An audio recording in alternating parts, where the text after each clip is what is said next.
Pulivendula Vontimitta ZPTC ఉప ఎన్నికలపై Jagan tweet చేశారు. చంద్రబాబు ప్రజాస్వామ్యాన్ని ఖూనీ చేశారంటూ ఆరోపించారు.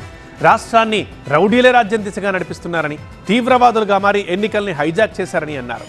పులివెందుల ఒంటిమిట్ట జడ్పీటీసీ ఉప ఎన్నికలు రద్దు చేయాలన్న వైఎస్ జగన్ కేంద్ర బలగాలతో తిరిగి ఎన్నికలు నిర్వహించాలంటూ డిమాండ్ చేశారు.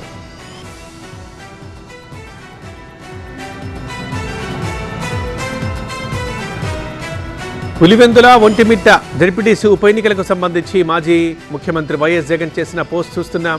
పులివెందుల నియోజకవర్గంలోని ఒక చిన్న జడ్పీటీసీ సీటుని లాక్కునేందుకు, రాజంపేటలో మరో చిన్న ఒంటిమిట్ట జడ్పీటీసీ సీటుని బలవంతంగా చెరబట్టేందుకు ఒక గూండా మాదిరిగా చంద్రబాబు అరాచకాలు చేసి ప్రజాస్వామ్యాన్ని ఖూనీ చేశారు. రాష్ట్రాన్ని రౌడీల రాజ్యం దిశగా నడిపిస్తున్నారు. ముఖ్యమంత్రిగా తనకున్న అధికారాన్ని దుర్వినియోగం చేశారు.